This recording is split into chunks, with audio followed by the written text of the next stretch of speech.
I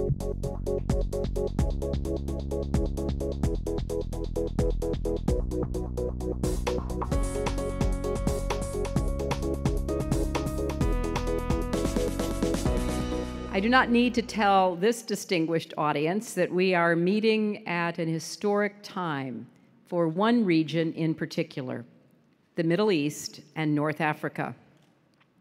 Today, the long Arab winter has begun to thaw.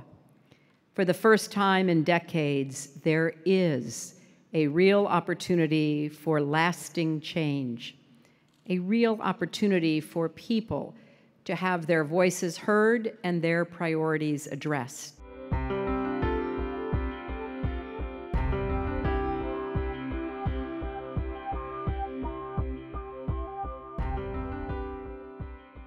This is the 8th U.S. Islamic World Forum. The previous ones have been held in Doha with the support of the government of Qatar.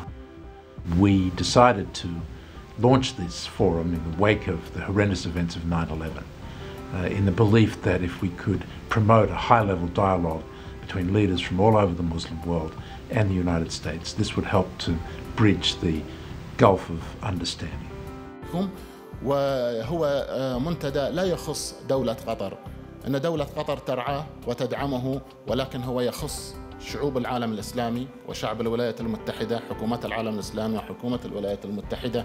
وهذا المنتدى نعتبره منتدى هاما، لأن أحد المنتديات النادرة، لأن هناك قليل من المنتديات التي تربط الولايات المتحدة الأمريكية بالعالم الإسلامي.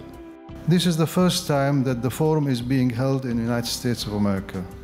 This signifies the growing importance that the U.S. attaches to such initiatives of engagement. And I think that the forum this year was an incredibly important opportunity for a very broad range of American policymakers and influential thinkers in the United States to meet on a much more intimate basis with counterparts from all across the Muslim world, as well as the Muslim American community here, to develop a much better understanding of what it is that the United States is doing in the Muslim world, how the Muslim world sees American actions, what they would like to see and hear from the United States, and how our two societies can work better together.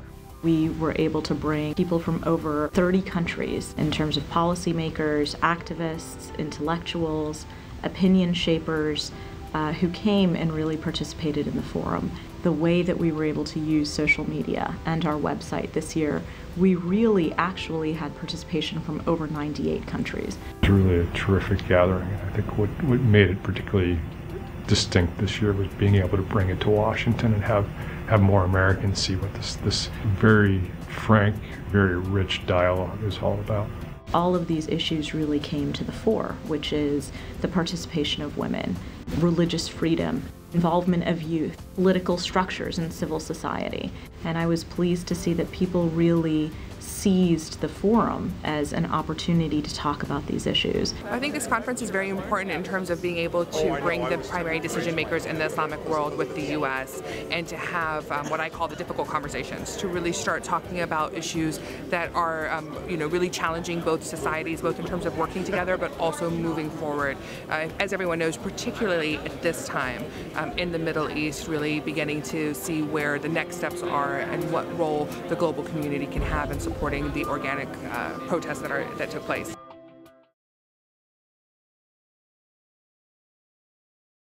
Let me show you Time magazine from last summer. This was from August 2010. And I hold up the cover and it says, "Is America Islamophobic?" Is America Islamophobic? This, of course, was on the heels of the debate about the mosque and community center in New York. David Brooks, what's the answer to that question? You hear people saying crazy things on talk radio or in some of the TV channels, but that doesn't mean it's necessarily translating into mass movements. I don't think it is.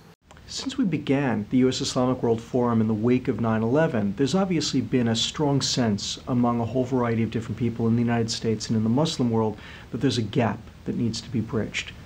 But by that same token, there's no question that the events of the past year, the Arab Spring, the unrest that's engulfed the Middle East and North Africa, has added a new urgency and a new sense of opportunity, a new sense of possibility in the Muslim world and for Americans looking at the Muslim world. And while I think that it's certainly the case that we have built year after year on a strong foundation and tried to open up the dialogue between our two civilizations, I also think that it's clear that what's happened this year in the Middle East, in North Africa, has really broken things wide open. And it was one of the reasons why our conversations this year were particularly fascinating, particularly informative, and I hope particularly influential in moving forward.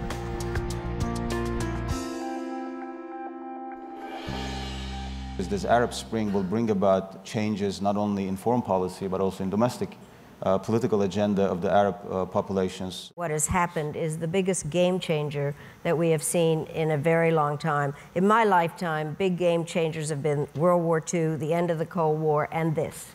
I think it is on that par in terms of really changing the attitude. The internet and social media together have rendered closed societies open by default. And I think it's an opportunity, frankly, for the United States, for every country in the region, to change the relationship bilateral between us and them, each of them individually, but also for them to change their relationship with their own people and thereby our relationship with their people.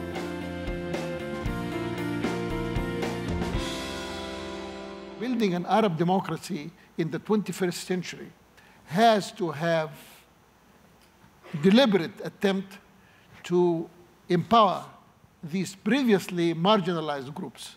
And I think people in our part of the world are legitimately wanting to be heard, wanting to participate in the running of their affairs. They're looking for transparency, accountability, justice. They're looking for meritocracy, dignity, freedom of expression.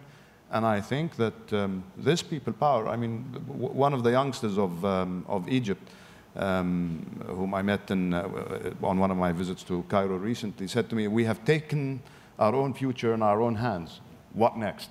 We never felt any appetite to be part of the political party system or the political process. My generation now, we feel that it's a sin not to be politically organized. If democracy does not translate itself very quickly into well-being, into economic developments, into providing jobs to people, then it will lose its meaning. I think what we need, and what not only from the U.S. business community, but the indigenous private sectors in each one of these countries need, is an operating environment, an investment environment that is conducive to wealth creation and growth. Transparency, accountable governance, that's good for the operating of a democratic society, but it's enormously important for business to succeed and create the jobs that all these young people deserve. But the fact is, these conversations start with opinion leaders. That's why we call them opinion leaders. These are folks who, in their countries, in this country, are in positions of knowledge and authority and influence, and the conversation has to start here and then trickle out to the rest of the country.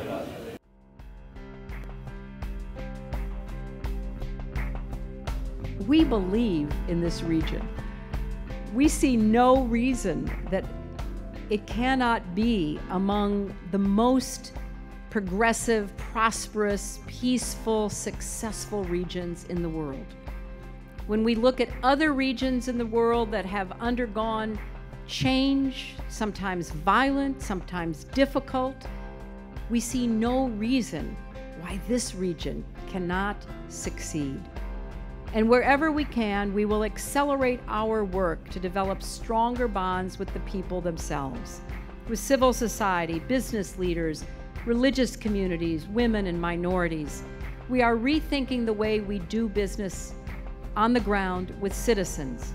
And we want the citizens themselves to help set the priorities. I am also excited and exuberant and exhilarated by what's happening in the Maghreb and in the Arab world. I think the Arab Spring will spread to China and Russia and other countries in the world.